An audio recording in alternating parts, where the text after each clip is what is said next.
करने की स्थितियां हैं। और उसकी समय सीमा क्या है? 2030 है। तो क्या 2030 आज आपको देखने को मिल रहा है 2025 में? 5 साल है उसके लिए। तो ये जो 100 का डिफरेंस है ना, इसमें कई बार लोगों ने प्रॉफिट कमाया है और कई बार नासमझों ने लॉस भी गंवाया है। लिखी होती है वो, चाहे वो छोटा शेयर हो चाहे वो बड़ा शेयर हो, यानी कि चाहे वो पेनी स्टॉक हो, चाहे वो उभरने वाली कंपनियां हो, या फिर इन्फीबीम एवेन्यू की। और इन्फीबीम एवेन्यू का रिजल्ट जो है बड़े धमाकेदार आया है। और इन्फीबीम एवेन्यू पर मैं काफ़ी दिनों बाद वीडियो बना रहा हूँ। इससे पहले भी मैंने एक वीडियो बनाई थी, मतलब काफ़ी वीडियो मैं इस पर बना चुका हूँ। कुछ उज्ज्वलता दिखती है। तो ये होता है असल में एनालाइज करना। एनालाइज वो करना कभी भी नहीं कहलाएगा, आपको मैं बता दूं, जो किसी दूसरे के टारगेट पर उलझकर हम आगे जायजा ले रहे हैं, उद्घाटन कर रहे हैं, कुछ चीज़ें बोल रहे हैं। तो हमारे, अगर हम शेयर बाजार में काम कर रहे हैं तो हमारा मन क्या करेगा, मतलब हमें क्या सोचना चाहिए? हमें ये सोचना चाहिए कि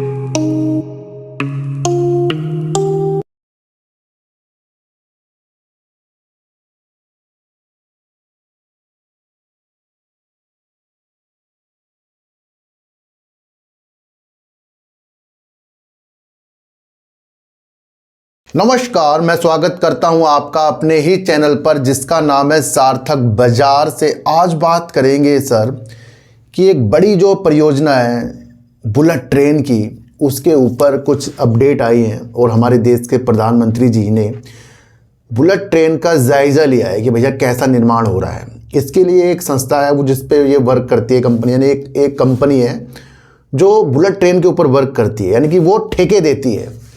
अब जिस तरीके से अब चीज़ें निकल कर आ रही है कि बुलेट ट्रेन एक महत्वाकांक्षी परियोजना है हमारे देश के अंदर, तो हमें ये भी पता लगना चाहिए कि कौन कौन सी वो कंपनी है जो इसके ऊपर वर्क कर रही है। यानी कि अगर हमारे देश के प्रधानमंत्री जी किसी चीज़ का जायज़ा ले रहे हैं, उद्घाटन कर रहे हैं, कुछ चीज़ें बोल रहे हैं, तो अगर हम शेयर बाजार में काम कर रहे हैं तो हमारा मन क्या करेगा, मतलब हमें क्या सोचना चाहिए?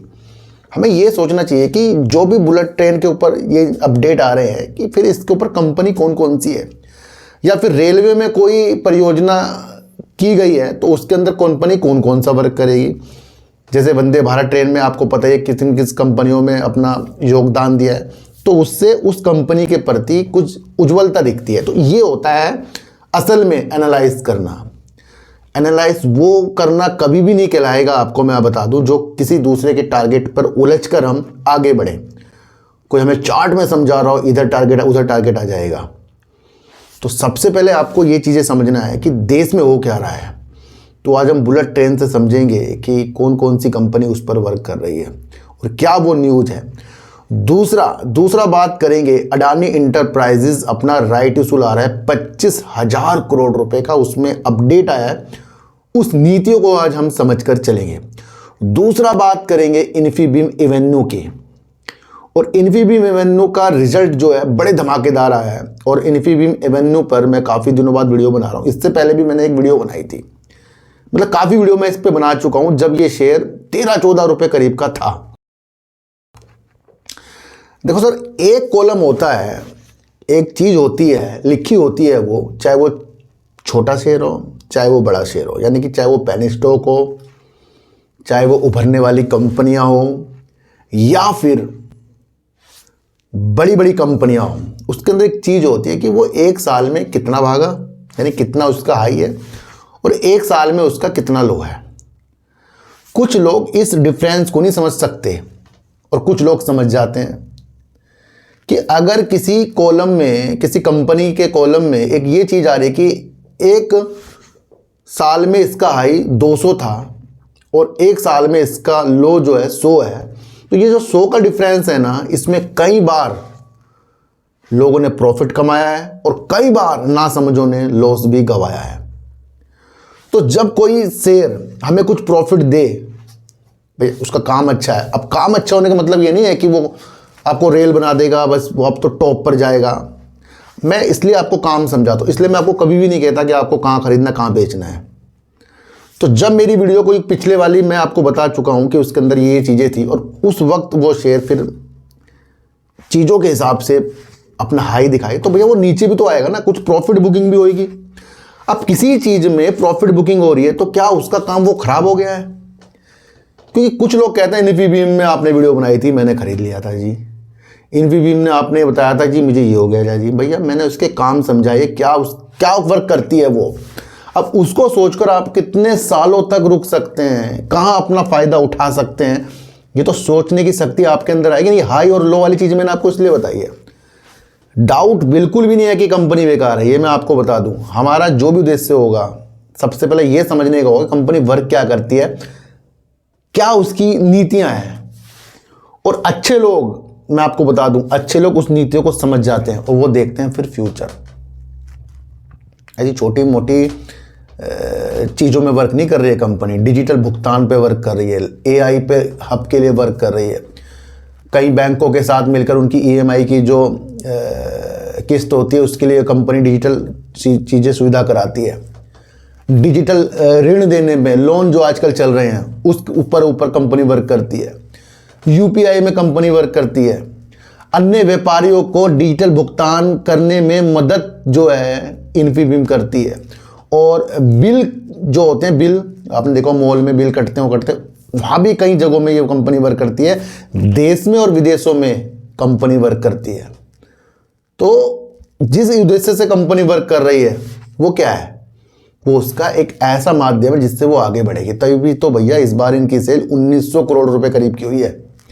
बीच में इस शेयर के अंदर जो भी चीज़ें हुई हैं वहाँ पर इसने 89, जिसके पास शेयर होंगे, मतलब 89 शेयर के बदले एक शेयर इसने अपनी दूसरी कंपनी जो ओडिगमा कंपनी है उसका एक शेयर दिया था। समझ रहे हो? तो ये डिजिटल भुगतानों के ऊपर कंपनी वर्क करती है और इसकी ज़रूरत डिजिटल क्षेत्र में बहुत ज़्यादा है, क्योंकि आगे जाकर बहुत ज़्यादा एआई पर वर्क होने वाला है। और जो डिजिटल भुगतान के अंदर त्रुटियां हो जाती हैं, एक दूसरे को ठगने वाली नीतियां आ जाती हैं, तो उसके अंदर शिकंजा कसने के लिए, देख रेख के लिए, निगरानी के लिए ये कंपनी वर्क करती है। और हम क्या देख रहे हैं भैया, ये तो 35 से नीचे नीचे आ रहा है। भैया 35 से नीचे नीचे आ रहा है तो कोई अपने झोली के अंदर जो उसके प्रॉफिट था वो बुक भी तो कर रहा है ना। शेयर का नीचे आना कंपनी की उज्ज्वलता को खराब नहीं करता है, वो तब खराब करता है जब कंपनी लॉस कर रही हो, सेल बेकार कर रही हो। तो मैं अगर अकेले अकेले काफ़ी लोगों को ये समझाने बैठ गया कि जब आपके पास कोई शेयर है उसे बुलंदियों पे आप मत देखें बार बार, आपका फायदा कहाँ आ रहा है। आप धैर्यता नहीं है ना फिर हमारे अंदर। देखो सर, धैर्यता अगर जिस दिन हमारे अंदर आ गई उस दिन ये सवाल करने ही बंद हो जाएंगे कि मैंने ये देखकर ये ले लिया, मैंने देखा। अरे भैया समझो, जो 13-14 रुपए का शेयर 35 रुपए में जा रहा है तो और कितना आपको उसमें कमाना है एक साल के अंदर। और ये वो स्थितियां हैं, ये कंपनी वो बेहतर वर्क कर रही है जो आगे जाकर बड़ी बड़ी कंपनी को टक्कर दे सकती है।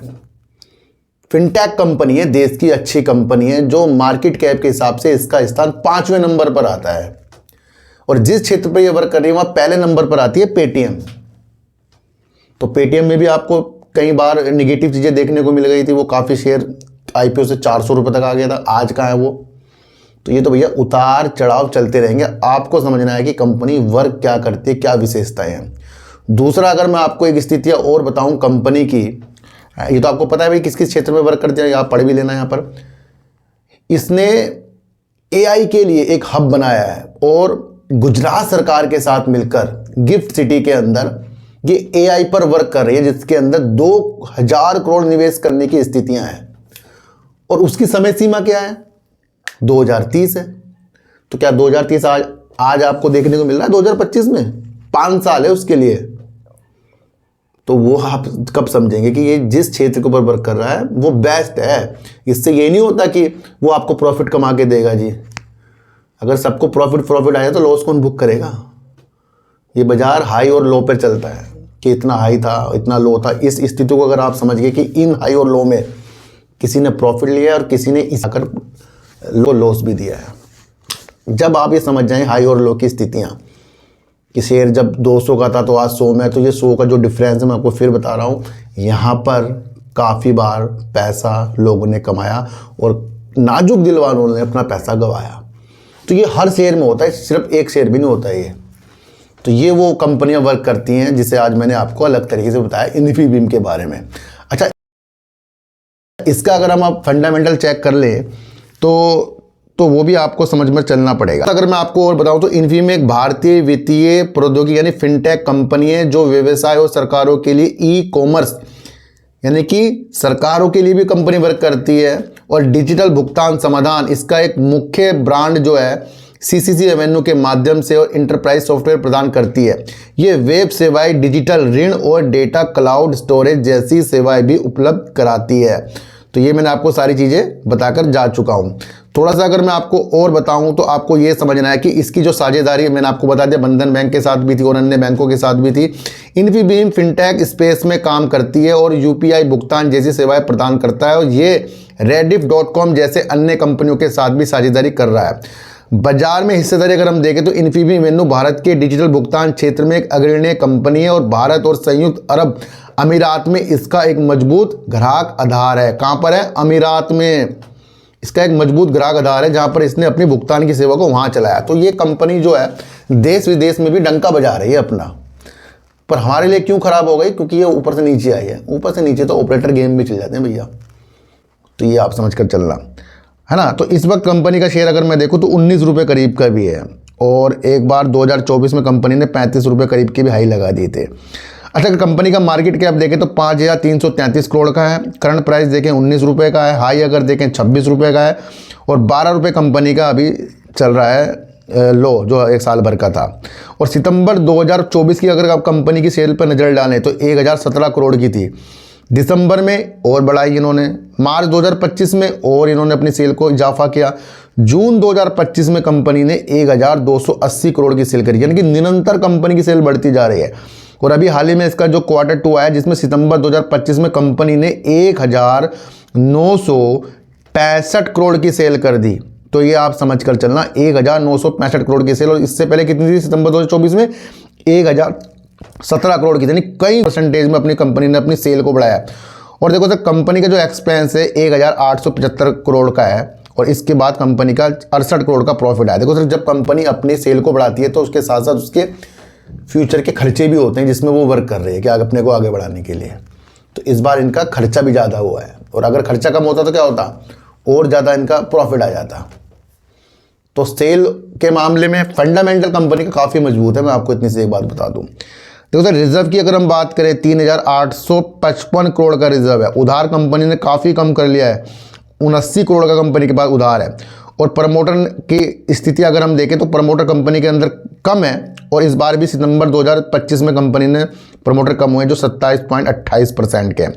एफआईज कंपनी के अंदर 5.91% के हैं। डीआईज कंपनी के अंदर 0.22% के और पब्लिक कंपनी के अंदर 66.16% की। और सारे के सारे कंपनी के अंदर पब्लिक नहीं है, क्योंकि पब्लिक के अंदर अगर आप स्थितियाँ देखें तो कई इसके अंदर ऐसे भी पब्लिक हैं जिन्होंने 10% की हिस्सेदारी भी ले रखी है, वो पब्लिक के अंदर लेकर बैठे हैं।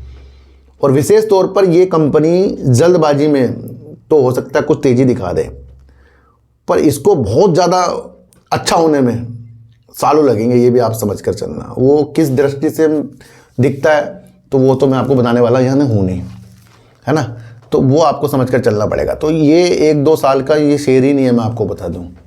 तो ये आपको समझ कर चलना पड़ेगा। अब बात देखो, मैं आशा करता हूँ आज इसका आपको काम समझ में आ गया होगा। हाई और लो की स्थिति आपको समझ में आ गई होगी। तो यही आपको समझना है भैया, टारगेट में बिल्कुल पीछे मत पड़ो। टारगेट में वही पीछे पड़ता है जो जब कहता है कि भैया मेरा शेयर नीचे आ गया जी। मैंने तो उसकी वीडियो देख ली थी जो उसने मुझे टारगेट बताए थे।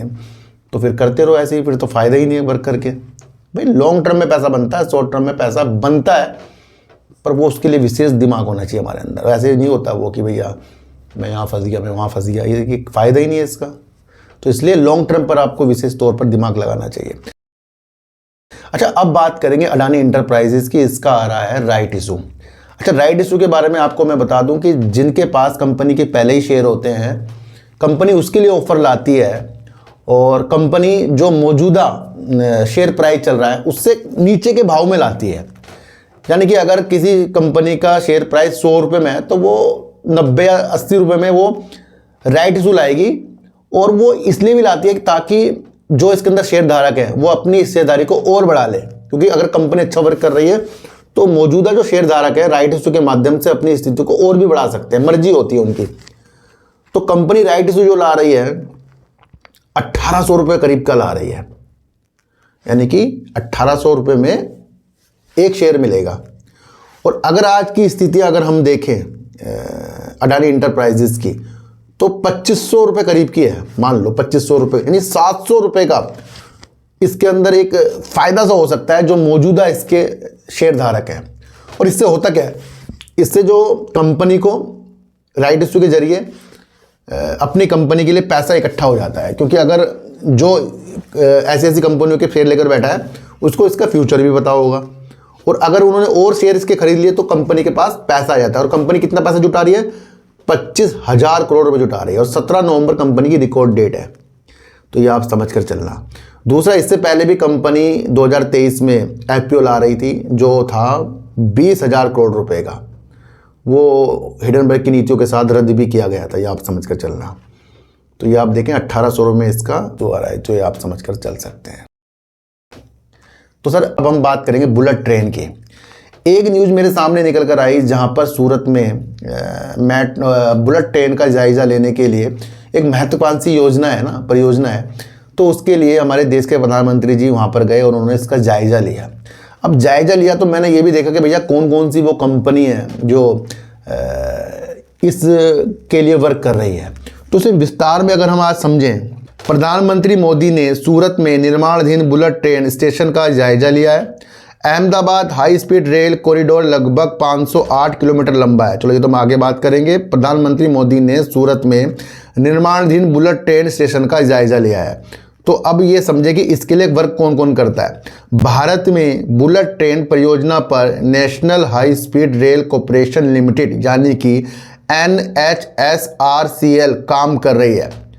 ये काम कर रही है और ये कहीं ना कहीं निविदाएं निकालती है कि भाई कौन कौन सी कंपनी हमारे साथ मिलकर वर्क कर सकती है, जो मुंबई अहमदाबाद कॉरिडोर के लिए जिम्मेदार है, यानी कि उसके लिए वर्क कर रही है। इसके अलावा अगर हम स्थितियों को देखें तो स्वदेशी बुलेट ट्रेन का निर्माण के लिए भारत अर्थ मूवर्स लिमिटेड यानी कि BEML भी वर्क कर रही है। देखो सर मैं आपको एक स्थितियाँ बताऊँ, BEML जो है एक ऐसी कंपनी है जो भारी भारी उपकरण बनाती है, भारी भारी चीज़ें बनाती है, जैसे कि रेलवे के लिए वर्क करती है, मेट्रो के लिए वर्क करती है, भारी भारी ज़मीन से जो खुदाई होती मट्टी उसकी मशीन ये बनाती है। दूसरा एरोस्पेस के लिए, डिफेंस के लिए, है ना। तो ऐसी ऐसी ये मशीनें बनाती है जो इस क्षेत्र के अंदर यूज होती है, जिसमें बुलेट ट्रेन हो गया, रेलवे हो गया, मेट्रो हो गया। तो इसलिए भी ये कंपनी BEML जो है इसके अंदर वर्क कर रही है। तो ये आप समझ कर। दूसरी कंपनी अगर नाम आ रही है वो आ रही है लार्सन टर्बो, जो इंजीनियरिंग कंपनी है, जो EPC में वर्क करती है। तो दोनों कंपनी मिलकर इस क्षेत्र के लिए वर्क कर रही है।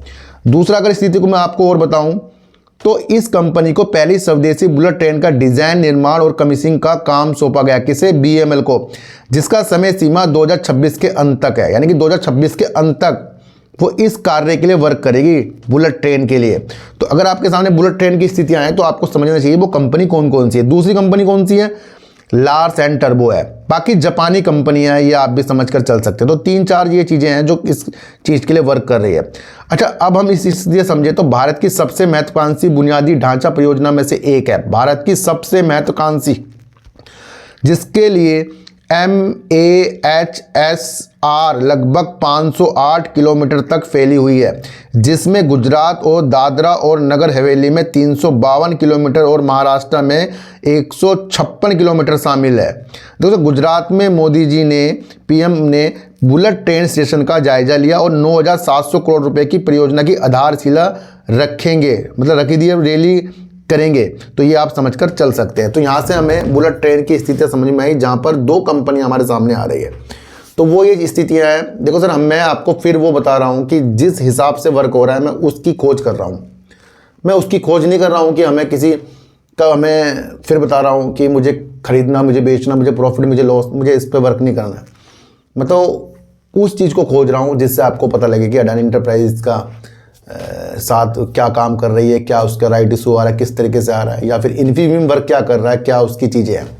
तो मेरा पूरा माध्यम उस पर ही रहता है सर, इसके अलावा कोई भी मेरा माध्यम नहीं। मैं आपको इतनी सी एक बात बता दूँ। आज की वीडियो आपको कैसी लगी एक बार मुझे ज़रूर बताना। तो सर सच्ची वीडियो देखिए, अच्छी वीडियो देखिए, समझ कर देखिए। सर चीटी को आटा दीजिए, गाय को रोटी दीजिए और अपने बच्चों को ज़्यादा से ज़्यादा प्यार कीजिए। मेरा कोई टेलीग्राम कोई व्हाट्सएप ग्रुप नहीं है और ना ही आज तक मैंने बनाया है। तो सर चींटी को हटा दीजिए, गाय को रोटी दीजिए और अपने बच्चों को ज़्यादा से ज़्यादा प्यार कीजिए, क्योंकि बच्चे ही आपकी मासूमियत से किस्मत पलटेंगे। तो फिर मिलेंगे आपसे नए वीडियो के साथ, जब तक के लिए नमस्कार।